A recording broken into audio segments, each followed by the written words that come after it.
Hoy, chummers! Just wanted to take a moment and let you know about our Patreon. While we release episodes of Shadowrunnin on Empty every single week, we actually have a backlog of about 4 episodes at any given time, just to give us a little cushion in case we can't record on our schedule for whatever reason. You know, like holidays or bug spirits. If you're interested in getting access to the episodes early, as well as a bunch of other benefits like artwork for the show, news on changes or rollouts, and sneak peeks at other things coming up, 5 new yen a month over on patreon.com/critical_hits gets you full access to all of the bells and whistles. You can even get a shout out for your support at the end of every single episode of Sinless as well. So if you enjoy the podcast and you'd like to support our work as well as get tons of bonus perks, that's the best way to do it. Thanks for your time, and let's get back to the show.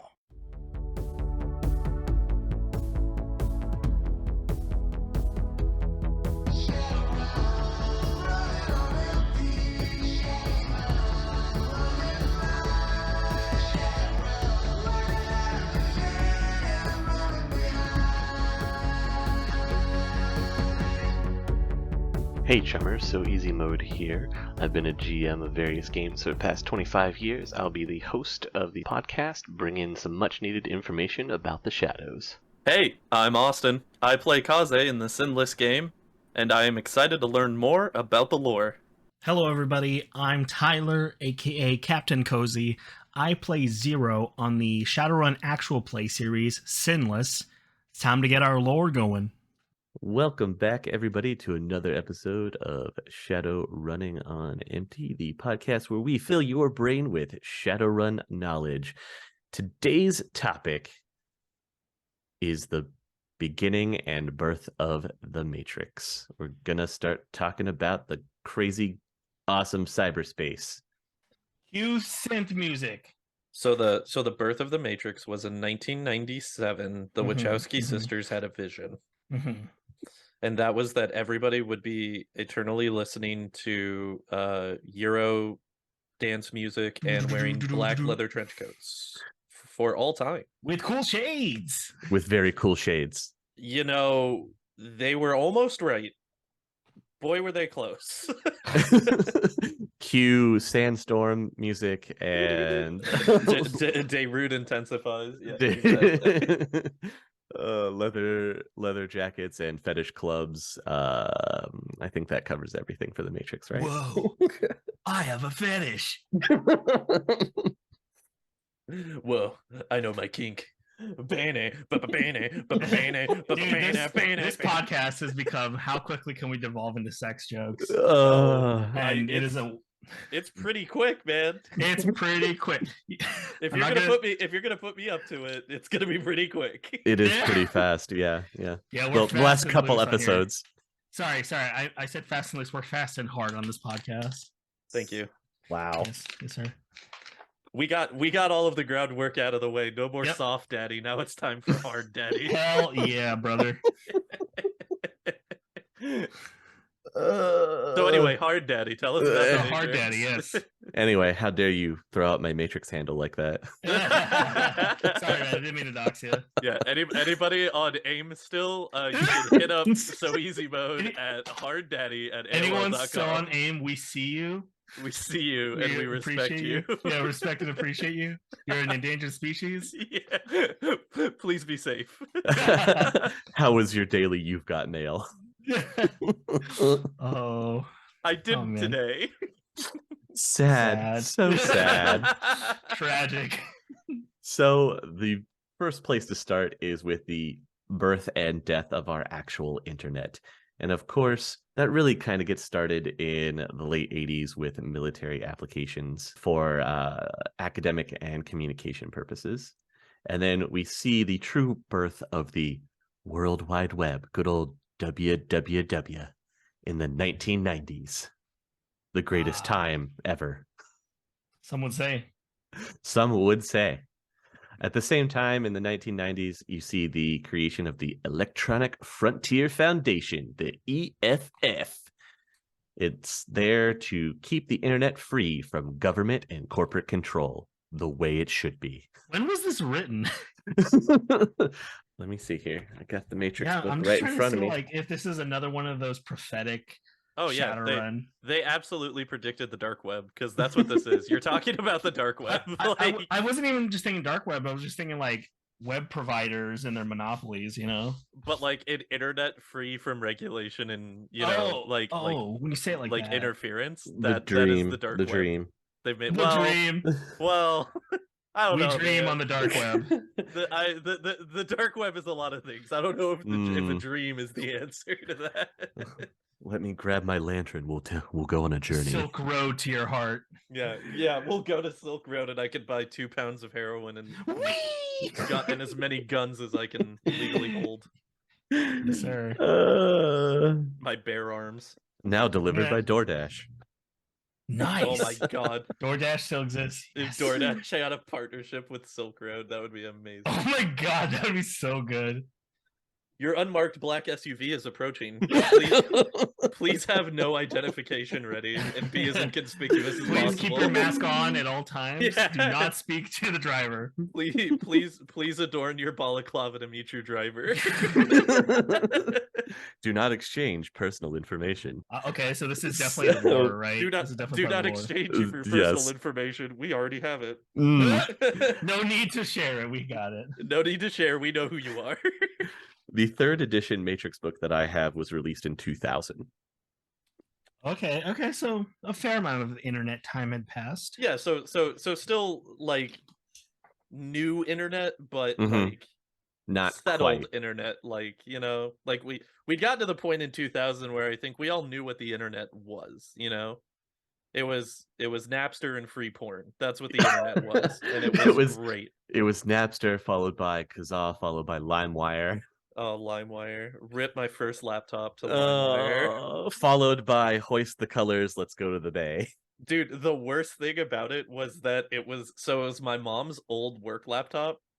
I had gotten it infested off of LimeWire, downloading just like copious amounts of free music and porn, as you did off of LimeWire back in the day. And then I remember at one point my mom came back to me and she's like, "Hey, so I need that laptop back for work." And I was like, "Well, there's a funny story about that." And I gave it to her after like taking all of the stuff off of it, and she took it in, and she was like, "So my IT team said that it's completely dead. Like, they don't know what you did to it, but this laptop is completely useless now." And I was like, "So can I have it back, or do you guys still need it, or what's the plan here?" I would have ejected the hard drive and called it a day. Set it on fire. I mean, no, dude, this was like an OG Lenovo ThinkPad. There was no ejecting the hard drive. This was destroy the evidence. That was the only way. Fire. Cleanse it with fire. Hello bathtub. Goodbye laptop. So the government was using the internet. Yes. Well, the EFF was there to try and keep the internet free. You know, the Wild West, the way it should be. Wild West Web. The world Wild West. Wild West Web. In 2022, we see things change, and the Internetwork Transmission Control Council is formed, the ITCC, and this is formed from the remains of the FCC, because remember, we have governmental collapse around this time as well. Right. And so the ITCC is now who is in control of the communications, including the internet. So the FCC collapsed because it was basically just absorbed into the megacorp governmenting body, right? The FCC collapses because the U.S. government collapses. Remember? That's right. Back in our history lesson, right? And then around the 2020s is when we see the fall of the actual U.S. government due to rampant corruption. Right. Hintity, hint. And Elon Musk got Twitter. And then Elon Musk got Twitter. Yes, exactly. And everything went crazy. And it did. According to all the people on Twitter, everything's fine. I haven't seen any problems. All of them have blue check marks. Yeah, they've all got blue check marks. Everybody's got a check mark. I know I can trust them. How can we date our podcast as early as possible? I think that does it right there. There you go. Now, between 2026 and 2029 is where we're going to start to see the birth of Matrix technology. The cyber terminal is created in now, between what does this the cyber time. terminal look like? What does this look like? So the cyber terminal is a room. It's like a small, I'd say, office room, right? You have a sensory deprivation tank that you suspend yourself in with restraints. And then the whole rest of the room is the computer that is the cyber terminal. That's what the original cyber deck is. Okay. In order to interact with the Matrix, because it's fully, you're manipulating the data and everything, and you're seeing it visually because you're directly linking to it through your nervous system. And you're in a sensory deprivation tank for this whole thing. Yes. Restrained. Wait, restrained in a sensory deprivation tank? Separate sensory deprivation tank with restraints to prevent the user from hurting themselves. And the computer is room sized. Well, that sounds like a time. Doesn't it? You have to think this is in the start of the cyber terminal technology, and it's originally started and created because of the crash virus of 2029. So this was made in response to that? Well, the cyber terminal technology, again, was, you could attribute it to military funding and DARPA, just like we had the birth of the internet because of military telecommunications, right? Right. Well, this is the next step, is going to be the cyber terminal. That's where it starts. But then the crash virus of 2029 is introduced. This is an attack on the entire collective World Wide Web. On February 8th of 2029, a virus is released on the world's computer systems. It's a virus that causes damage beyond any known virus in the past. It erases data, burns out hardware, causes bedlam across the world. It spreads mercilessly across the internet. Nothing stops it. Not even Norton. No, Norton. But Norton stops everything. Norton, contact us. So one of the ways that governments were going to try and combat this is through the cyber terminal technology, since conventional methods had all failed to try to contain this crazy virus. So they take the cyber terminal technology and they form a special team of cyber commandos called Echo Mirage. Oh. And Echo Mirage is the clandestine group of cyber commandos hired and trained by U.S. government to use the cyber terminals. Okay, so they're cyberspace soldiers. Yes. Mm-hmm. They're among what will become known as the first deckers in Shadowrun terminology. The precursor decker? This is the precursor to deckers. So the first assault against the virus was straight up a failure. They lose a number of their participants, and executive order is then passed down to recruit the most brilliant hackers at the time, and they bring in 32 men and women to go through this cyber terminal training, and then they launch them again in August of 2029 to try and have this coordinated attack against the virus. Now, what was the failure of the initial group? They weren't prepared well enough. They didn't know how the virus would react to the cyber terminal. And what makes this virus so unique when fighting it is, even with the cyber terminals, the virus is still able to create lethal feedback. Oh. Yeah. So the virus literally is attacking them in the cyberspace, and members will either go insane or they'll die from lethal biofeedback. So what you're telling me is that if you die in the Matrix, you die for real. Fantastic. Yeah, holds true. Die in the Matrix, die for real. The Matrix was a documentary. It's how it all began. So when they send the team back in again in August, the hackers, now armed with hackers, they lose 4 members right out of the gate immediately. Oof. You have more casualties that follow, and they're forced to, again, stop the assault. The Echo Mirage team takes the information that they learned from this, as well as all the technicians and everything that are working on the cyber terminals, and they write new programs and are able to beef up the cyber terminals enough to where they're no longer room sized. Now you're working with a cyber terminal the size of a small desktop. Okay, so we're getting to like consumer This size. is what is going to eventually push it into the consumer market, is being able to shrink it from a room down to a desktop. Where it begins again. It takes the Echo Mirage team to 2031 to fully purge the crash virus code. However, their original team that was 32 then dwindled down to the 20s or teens.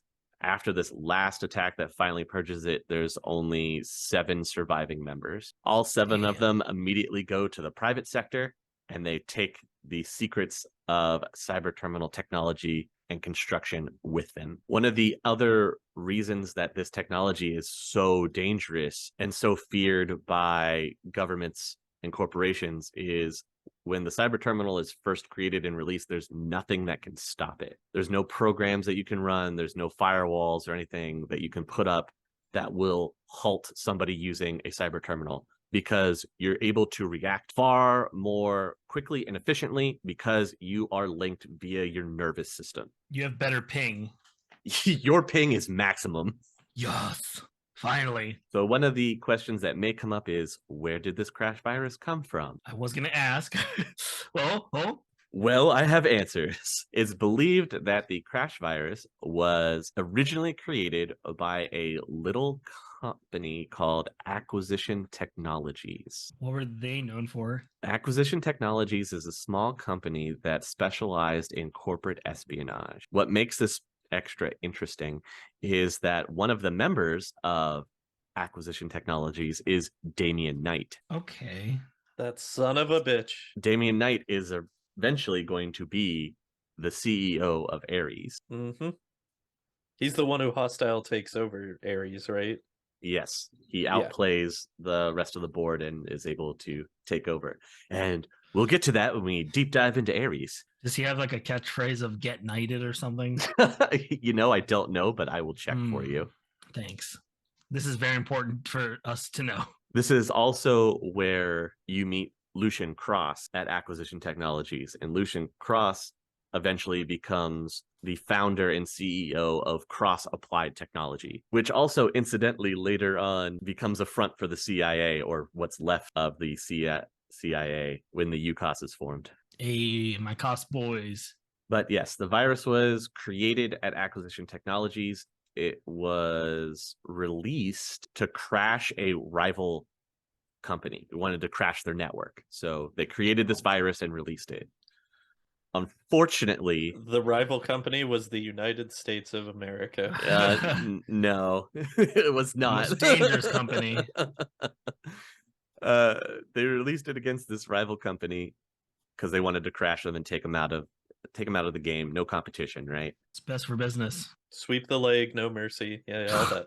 When it was tested on a subsidiary called FX Studios, it escaped the network. Oops. Gets into the internet and then just runs rampant and creates the crash. All because we're trying to take out the competition. All because one corporation wanted to take out the competition so that they could corner the market. Well, one bad batch ruins it for everybody. That's what it takes. Usually.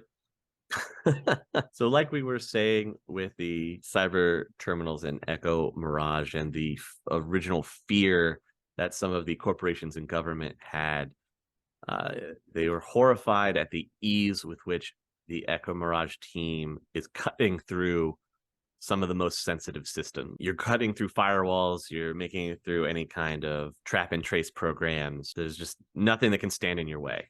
Real quick, in regards to the Echo Mirage team, are we talking like it's like literally the actual Matrix where they're like digital avatars inside of the net trying to fight a virus? Yes, because the cyber terminal technology that helps create the Matrix is completely virtual reality. Gotcha. Okay, yeah, that makes sense. Icons and graphics. It's an icon and graphics based network because that's the only way that you can handle the sheer amount of data traffic.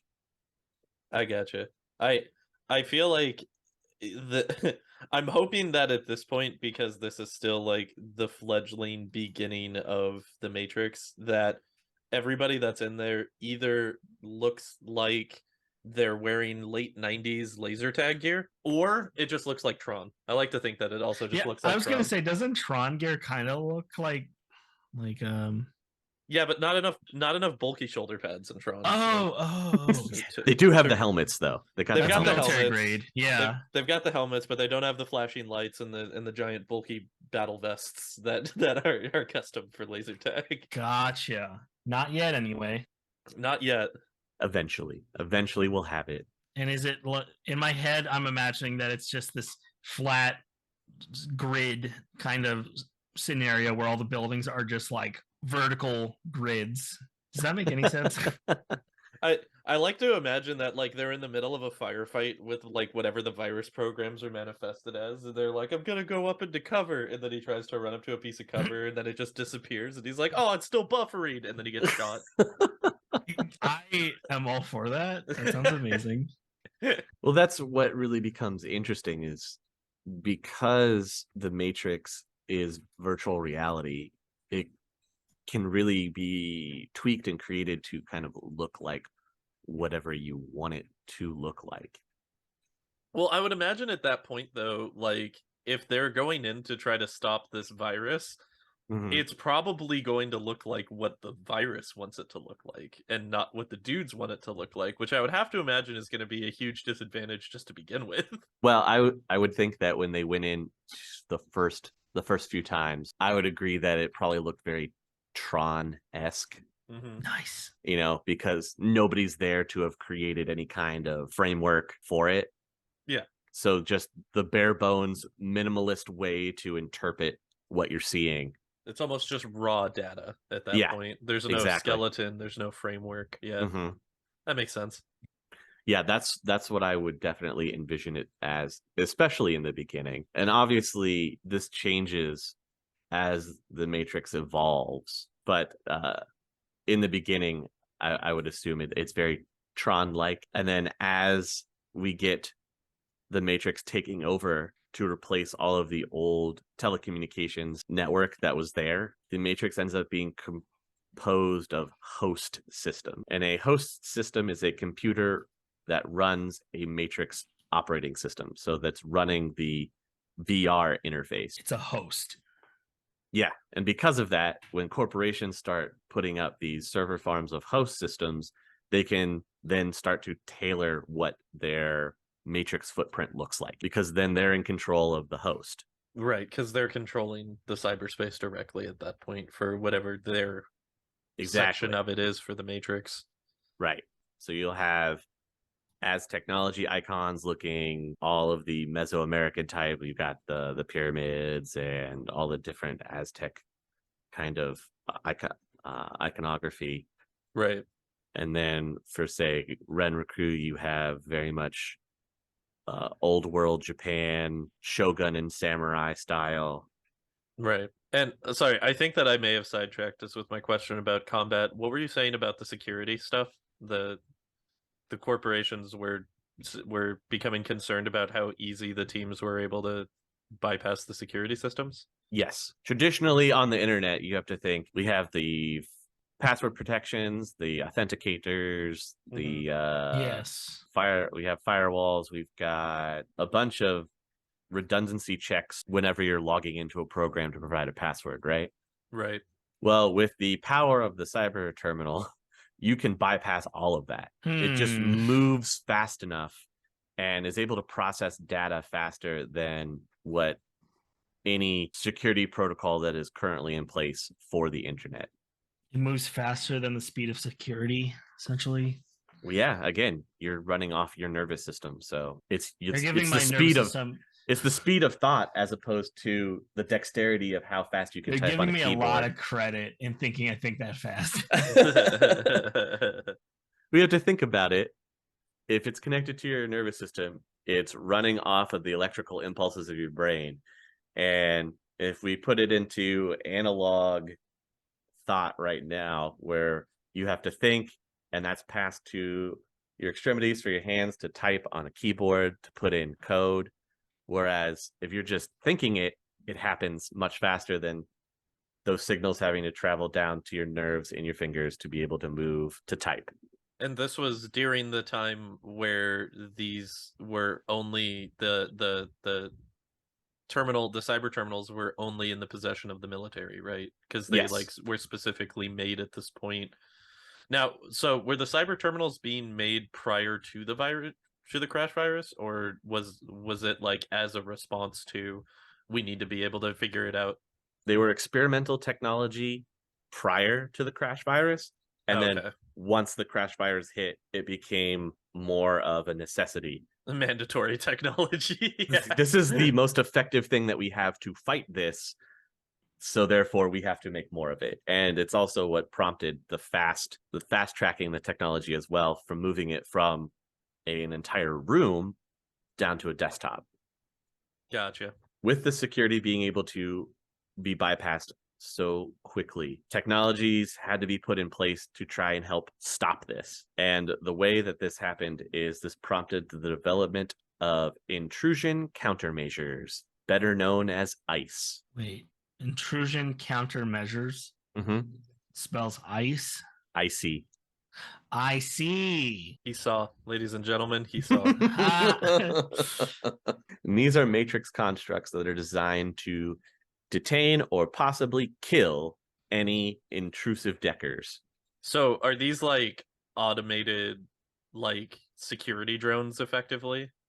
In a way, yes. ICE are constructs that range from being probe constructs that are simply there to monitor activity or try and trace programs to determine if they're supposed to be there or not, all the way to ICE that can cause physical damage through lethal biofeedback. Gotcha. And I'm assuming that all of these drones looked exactly like Vanilla Ice, circa the 1991 classic, cinema classic Cool as Ice? No, I'm sorry. What? All of the ICE. Realism. What a disappointment. Again, you have to think, when corporations got the host systems put up, their ICE would also be reflective of what their host system is capable of putting out.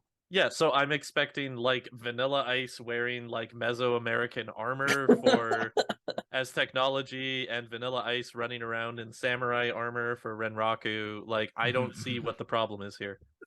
So if you really wanted that, as a decker, you could create a reality program that overlays Vanilla Ice onto every ICE program. Fantastic. Oh my God. There we go. Does that satisfy your curiosity? Future covered in ice. I just was hoping that like that would maybe be like a premium package that they would offer for companies to be able to buy, and they could call it Ice Ice Baby. Amazing. Simply amazing. The premium of having Vanilla Ice. Think about it, man. Are you trying to tell me that by the time that we hit what 2025 are we at this point? 20 more of the 2030s. You're trying to tell me that you don't think Vanilla Ice is still culturally relevant by 2030. I challenge you, sir. I mean, he is a cultural milestone. So Nice. I'm saying. Yeah. He's important enough to be cryogenically frozen in Austin Powers. I rest my case. Damn, he's good. Do you think that entire scene was just a joke for them to be able to say that Vanilla Ice was on ice? Probably. Okay. There was a whole thing about the punchline being "fook me" and "fook you." So, that was the second one, though, wasn't it? That was the second one. It's part of the lore. It's part of the lore, the extended Austin Powers lore, if you will. Yeah, and I do, and I must. Very true. And I must. All right. So, with your types of ice, there are 4 broad categories. There's white ice, the Vanilla Ice. This is how I'm going to understand it easy. Yeah, I'm just trying to break it down. I'm just trying to break it down for the layman out there. All right, I am lay and man. He is Lane Man right now. The trace ice, as in like Tracer, or as in 3. Trace ice. That's where my brain went immediately. Trace, as in it's tracing you. Oh, why am I surprised? So that would probably be our Ice-T, since he became a cop later on in his career with Law and Order. Oh, okay. Wow. I'm gonna be very impressed if you end up getting all of these correlated to an ice. A All man right. of 1,000 ices. Yes. Next is gray ice. Okay. So gray ice we will refer to as Ice Cube, because as we all know, he famously said "fuck the police," but also made the "Are We There Yet" movies. So like, he's morally he's gray. a hardcore gangster, but he's also a family man, and he's good for like kids movies. So he's he's morally gray. He's right in the middle. All right, and finally we have black ice. You know, I'm not gonna touch that one. I'm not. You know, I'm not. You know, I think we already made our point here. Wow. Yeah, 3 out of 4 ain't bad. 3 out of 4. All right. You know what? How about we will refer to this one as Ice MC. Ice MC was a DJ from the 1960s English music scene. What the hell is this? Who famously started the Eurodance movement. Why do you know that? Which was a popular combination What's of happening? techno and ragtime. So we keep talking about techno this episode. And I don't. What's happening? Well, techno is clearly important. I felt like I was backed into a corner. I thought we needed a 4th ice, so I hit you guys with Ice MC. All right, I was hanging on to him. He was my pocket ice, and here we are. Okay, ice in the hole. He was my ice in the hole. Oh my god, what is happening? The best podcast ever is what's happening here. Oh my god. So it can break it down a little bit further in that your white ice generally does not do damage. It is there to monitor and impede. That is true. Vanilla Ice was famously non-aggressive in his rap style and was very family friendly and didn't use swears. This is helping me remember these, and I don't know what that says about the educational system or my brain. Famously for white ice, you have probe, which observes and is similar to like a surveillance system. You have sentry, which is like probe, but then also beefs up any other ice program that kicks in. And the 2 other famous white ices is scramble and tar baby. Hold on. These are your white ices. Scramble is there to destroy data, and tar baby is there to crash utility programs that are on your deck. Tar baby. Yes, tar baby. Okay, we're just gonna just say that and not pretend it's the most insane. Is this a phrase? Okay. Yes, it is a phrase. Think about it. You step in tar and it's sticky and you get dragged down into it. I'm just saying. I feel like I don't have to defend the name, okay? That's what it's called. I'm not saying defend it. It's just like just like, you know, it's like the Jericho Project. Yes, the Robinson Project and Tar Baby. It's that's I mean maybe Shadowrun could come up with a better name for that. Well, none of those are damaging ice. Those are all considered white ice. They don't do any damage to the user or the decker. They're there to stop, spy, or impede programs. So like inconvenience. Yes. I was just gonna say I would like to also throw it out there because I did look it up as I was intrigued. Mm-hmm. So apparently the terminology for tar baby is still something that is a modern usage term, and it just is a thing. It is a term that refers to a problematic situation that is only aggravated by additional involvement with it. Whoa. Oh, okay. I feel like this is where the more you know star goes off. The more you dun dun dun dun. I actually love that. Yeah. So wow. Now, prior to that specific usage, don't look up anything else related to the term tar baby. You were not going to be happy. But okay, in terms of what they were probably trying to use it to reference for this specific scenario in Shadowrun, it does have a vernacular appropriate usage. I appreciate you. Fantastic. Just trying to do the footwork to make sure that people know that we are not a racist podcast. Because yeah, that's one of those, man. Like you know what the worst part about it is it's one of those things where even though it has this usage in reference to it, it doesn't feel good to say that term. No, it doesn't. It's not. It's not a good. It doesn't feel good to say it. So I think that we refer to them going forward as sticky wicket protocols. Sticky wicket. Well, we'll get to why that may be complicated. Oh no! What did the British do? So next after white ice, you have trace ice. And this kicks off after probe or sentry ice is detected you in a host program and you're not supposed to be doing what you're doing. Right, the same way that Ice-T comes to the murder scene after the crime has already taken place in order to find out what's happened, so that way they can resolve the problem. Wow, right here. So it should no longer be called trace ice. What it should be called is dun ice. Yes. Dun dun dun. It should be called executive producer Dick Wolf Ice. Dick Wolf Ice. Oh man. Wow. I just love the name Dick Wolf Ice. It's me, Dick Wolf.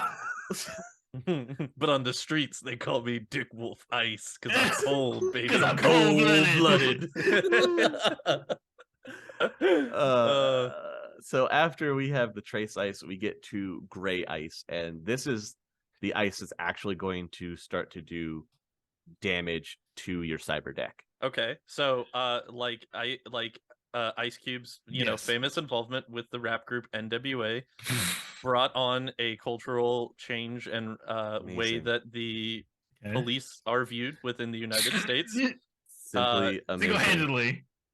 I mean, it was pretty. Give me a more big iconic point. group. It was a pretty big thing, man. So in the gray ice subcategories, you have Blaster, which damages your persona icon. So what you're going around looking like, it tries to blast that away. You've got Sparky, which causes damage through electrical overload. So it's trying to overload your deck and fry it. And then you've got Tar Pit.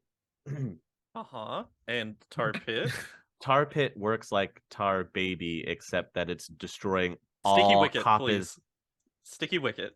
Sure, it's destroying all copies of a utility program. I see. Okay, so can you give me those three in order again, please? You got Blaster. Blaster. Okay. Destroying the icon of the user. Okay, so Blaster would be the easy E of the group because, you know, came from the rough background but was able to destroy the competition and help revolutionize music. Sparky, which is the electrical overload to your deck. Sparky would be DJ Yella, the original mixmaster and DJ for NWA, because, you know, he's overloading you with sick beats. And then Tar Pit. Tar Pit in relation to the Sticky Wicket, because what was the function again? Sorry, one more time. It destroys all copies of the utility program. Right, utility program. So that would be Dr. Dre because he destroyed all copies and imitations of the rap game when NWA first came onto the scene. So there you go. The second ice as described by members of NWA. I hope that all of the people are taking notes. There will be a test at the end of this. Oh no! I knew it. You better have a test ready. That's all I'm saying. Start prepping it right now. How do you know I don't already have this test? I've just been waiting to implement. My God. Should have known. Never second guess. Absolutely.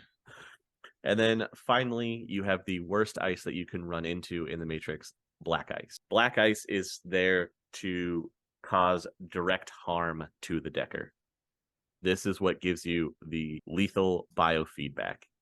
In a similar way to how Ice MC caused direct harm to the music of the late 60s English scene by creating a combination of previously unused genres together to form something completely new. Wow. Can you confirm or deny this easy? I can neither confirm nor deny. Mm. I can give you some of the subcategories of black ice that are pretty crazy if you run into it. Let's do it. There's a black ice program called Judas. Oh, Sick. So it makes you think that it's your friend and then betrays you for like 7 pieces of silver. Actually, what it does, it induces unconscious compulsion to betray yourself. no Hell yeah. way. Hell yeah. Reprograms you to betray yourself? Yes. Tyler, how long have you been infected with Judas? Bruh. Oh, man. It started when I was a boy. Holy shit. The next crazy subcategory for black ice, cyberphobia. Joke's on you. I'm already afraid of technology. Well, this one induces matrix phobia. So you would never want to go into the matrix again. I think I might have that. I was gonna say I think I'm already afraid of the Zero internet. definitely enough has a as it is. shade of that, but it's just all technology or any cellular device. Oh no, I meant in real life. I think I just have that in yeah. real life. I fear the internet. As you should, as you should. Next you have frenzy. Guys, let's go back to talking about AIM. I miss those days. It was a simpler times. Frenzy inspires maniacal rage. So you're in the Matrix and you're decking, you get hit by frenzy black ice, and now suddenly you just want to break everything. I do want to break stuff. Then the last. Can we refer to that as the Fred Durst ice? Yes, we can. The frenzy Durst. The frenzy the Durst. Frenzy Durst. Oh my god, so many t-shirt ideas. And this last one is probably the most diabolical form of black ice programming. Okay. Positive conditioning. Well, it sounds like it makes you happy. Oh, it does. It inspires love of the company and prevents you from wanting to act against them. Oh no, it makes you a shill. I don't see what the problem is here. It's like buying an Apple product. Yeah. Buy product, consume next product. Yeah. More please. More iPhone, please. We've all seen They Live, right? Like yes. Yeah. The rebels were the bad guys. The corporations did nothing wrong. Obey. Consume. Sleep. Consume. Repeat. Sleep. They're doing it for our own good. What a reference. What a reference right there. Sorry, I don't know if you've ever seen this while we're playing Sinless, but behind me on my wall, I have a framed They Live poster that's signed by John Carpenter and oh god, why can I not think of his name now? Keith David. It's signed and Meg Foster, who's the redheaded lady that works there. Yeah, I found that at one of the local shops I was at. Like, it was like 2 weeks from my birthday, and I was like, "Happy birthday to me." Unfortunately, we'll never be able to get it signed by Roddy, but you know, the legend lives on. Anyway, enough about They Live.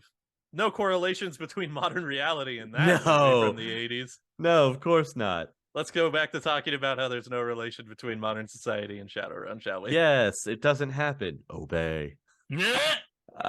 So would you like the lovely, dirty secret about black ice? Ooh, okay. Didn't know this episode was gonna get sexy. Oh, yeah. Hard daddy, everyone. 933 Hard Daddy. Hard daddy. Giving you the deep secrets here. We know you like it deep. We know you like it dark. And now you get both. Making you moist in all the right places. Oh, God. Squirt gun noise. Squirt gun noise. Squirt gun. I'm just thinking of a radio host for some reason. 1, 2, 3, bonk. I was thinking more like squeegee noise. Yeah. Oh, God. So, the crazy secret behind black ice is that it's created thanks to remnants of the crash virus. Oh no. What remains? The companies and corporations took and studied the data from the crash virus and created black ice. as the final type of ice that deckers would run into if they're breaching too much of the security on the host system. Oh, so the other ones are kind of like warning shots, and this is like a kill shot. Yeah, when you hit gray ice, that's when you really got to watch yourself, because the next step up is black ice. So if you're decking into a company's host system and you start getting hit by a gray ice and you're still going and trucking along, be ready for that black ice to come up and hit you out of nowhere. What's worse about this is the ice programs are just autonomous. They're just security protocols that are running on the host system, right?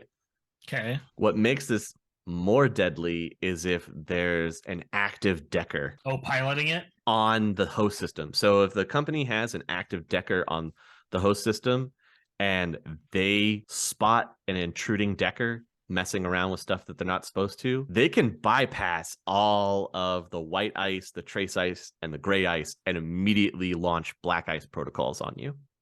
Oh, it's the moment they get a blip of you if you're a decker?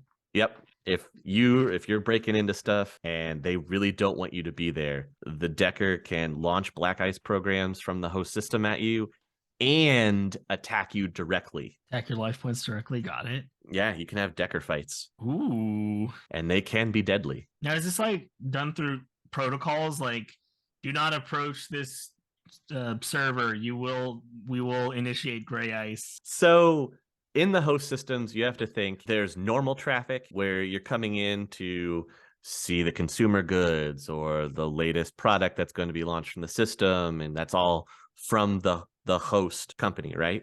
Okay. That's on their servers. Who knows what other information they keep on there, but it has the public facing, and then deckers will try and break through the security that's there to find these juicier files. So you have the regular host system and your normal everyday traffic, and that's why they have all these white ice programs running to monitor people coming in and out of the host system and trying to spot anybody doing something they're not supposed to, breaking into an area on the host system that may house sensitive data that's not normally accessible to the public. Okay, wait, so it's free internet, but it's monitored free internet? Yes and no, and that changes as the Matrix evolves. When it's first created and launched here after the crash virus, the Matrix is wired. Everything still runs through wires and grids. So all your host networks have to be on big server farms and everything like that. This will change later on as the Matrix evolves and changes, and we will get to that. But right now it starts out completely wired. So you have in comparison, you've got, you have the internet today, and we have search engines, and you can go on to any website like Amazon and do your shopping and everything like that. So that's in place, and a lot of that is free. Okay. Some of it, since it's hosted by corporations, they'll do like a service charge or something to access some of their content or information. A paywall. Yeah. That tracks. Corporations got to get their new yen. Real quick, before we get too far removed from it, I just want to say I didn't find anything sexy about that black ice information. I feel a little bit lied to now. You know what? I didn't even think about that. I am upset too, and not in a sexy way. Oh, thank you. I feel seen. Yeah. Oh yeah, dude. Voice of the people. Voice of the horned people. Do you feel vindicated now? You've gotten it out of your system. I am the voice for the hornless. The voice for the hornless. Oh my god. I'm waiting. All right. I'm sorry. Oh, how do you know our call? I am one of you. Brother, is that you? Incredible. So does that give you a little bit better understanding of how correlated the Matrix is to what we currently have today? And it's just that you're experiencing the Matrix through complete virtual reality. I know for me, I already have technophobia. Mm-hmm. And I thought that, if you're a decker, you're just like kind of just casually browsing, or you're doing the guy playing WoW from South Park. Like I always assumed that in my head, that's what Applejacks is doing. Mm-hmm. But now I see it's a little more involved. It is a lot more involved. So once again, this might be a weirdly niche reference. I always imagined that Deckers were the dean from Community in the last season episode when they get the virtual reality rig. And he's like running around in the cyberspace on the Omni track, and he just keeps going, and Jesus wept. That's what I imagine Deckers are like. So okay. I like to know I was pretty close. All things considered, pretty close. All things considered, yeah. So I continue to have my character just be afraid of the Matrix, and we will continue to interact with it as little as possible. I think that's my takeaway from all of this. It is notoriously difficult to mess with the Matrix in the setting of the mechanics of the game, the tabletop specifically. Oh, I kind of want there to be like a one-off episode that's literally just like, can we have like an episode where when they go in for the Archer Steel thing, where you actually like play out the Matrix side of like them trying to go in to steal the SIN information? Oh wow. Because I think that would be cool. I could probably create it. I just don't know how interesting it would be. I mean, maybe that could be like a Patreon exclusive.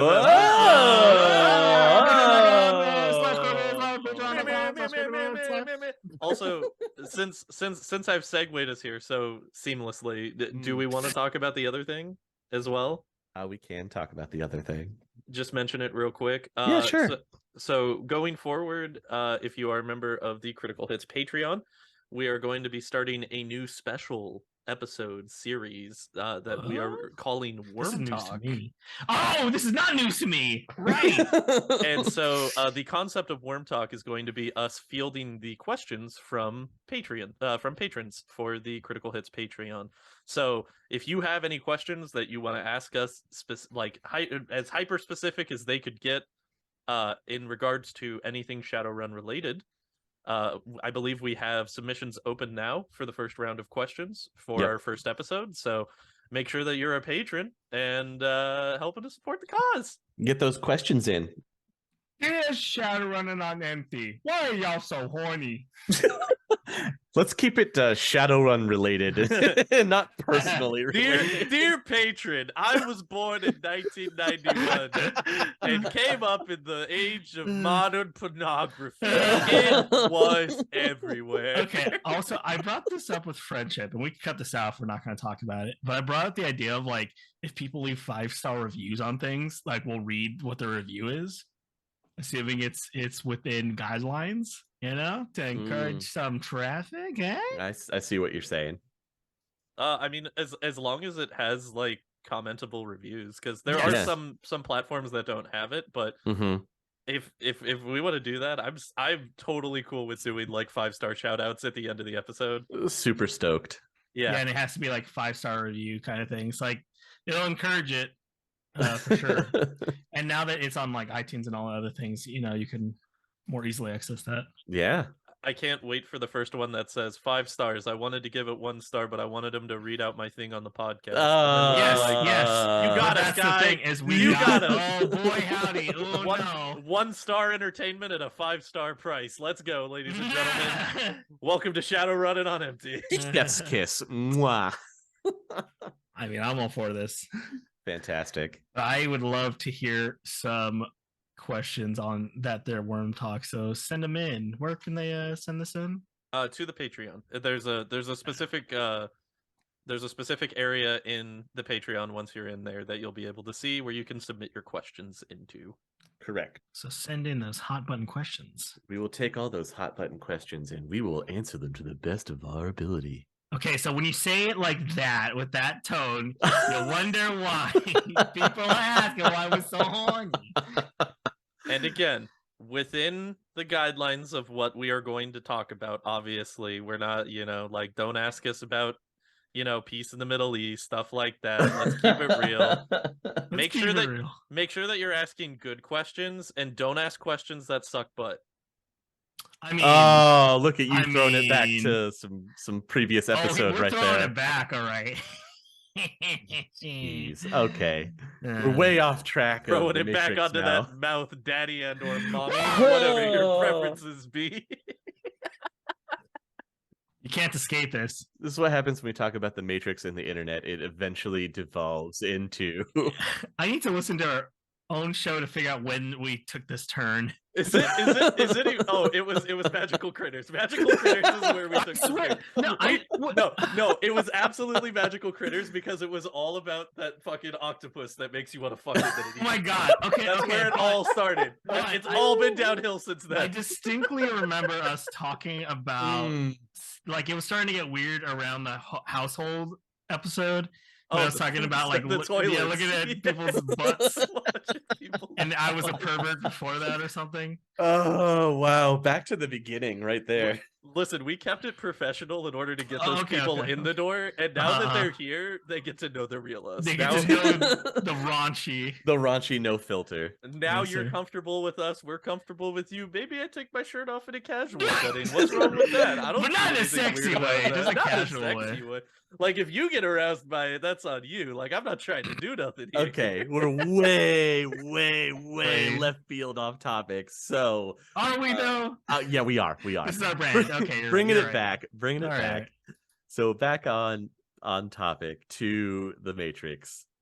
We have the infrastructure and everything is set up. The Matrix is going well. It's a great replacement for the traditional internet. It's definitely interesting and new.